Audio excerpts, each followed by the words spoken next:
வாங்க மக்களே, எல்லாம் எப்படி இருக்கிறீங்க? தமிழ்நாட்டில் அரசியல் எப்படி நடக்குது? மக்களுக்காக அரசியலா, இல்லை டெண்டர் கமிஷன் ஊழலுக்காக அரசியலா அப்படின்னு பார்ப்போம். இரண்டாவது, தமிழ்நாட்டில் தமிழ் தேசியம் அரசியல் பேசக்கூடிய தலைவர் யார் அப்படின்னு பார்க்க போனால், ஸ்டாலின் பேசுகிறாரா? கிடையாது. எடப்பாடியார் பேசுகிறாரா? கிடையாது.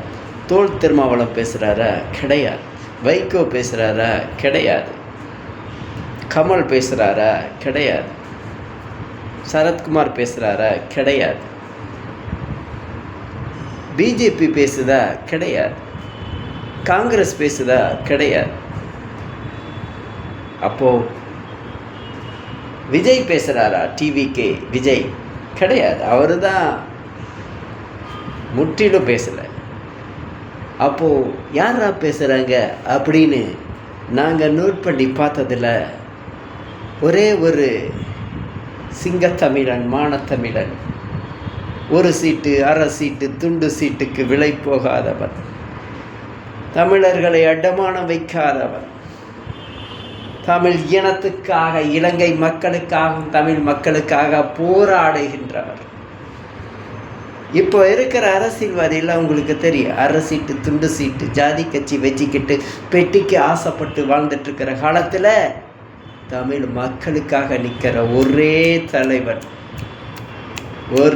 தலைவன், ஜாதி ஓட்டு தீட்டு என்பார், ஒரே தலைவன், மானத்தமிழர் தலைவன் செந்தமிழ் சீமான். இந்தியாவில் மட்டும் இல்லை, உலகத்தில் மட்டும் இல்லை, தமிழ்நாட்டில் மட்டும் இல்லை, அவரை மாதிரி அரசியல் பண்ண எவனும் கிடையாது. எந்த அரசியல்வாதியும் கிடையாது. எல்லா பெட்டிக்கு ஆசைப்படுற காலத்தில் இவர் மக்களுக்காக, மக்களோடு 16 வருஷ கூட்டணி, மக்களுக்காக. இன்று தமிழ்நாட்டின் முதல்வர் போல் செந்தமிழ் சீமான் மக்களுக்காக பட்டி தொட்டி குரல், டெய்லி போராட்டம்னு செஞ்சிட்ருக்கார். அப்படி பார்க்கும்போது தமிழ்நாட்டினுடைய சிஎம் சீமான் மட்டும்தான்.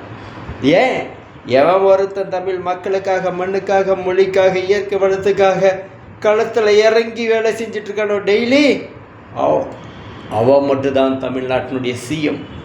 அப்படி பார்க்கல எந்த அரசியல்வாதியும் செய்யலையே, ஒரே அரசியல்வாதி செந்தமிழ் சீமான் மட்டும்தான் டெய்லி மக்களோடு போராட்டம் கலந்துக்கிறார், டெய்லி. அப்போது இன்றைய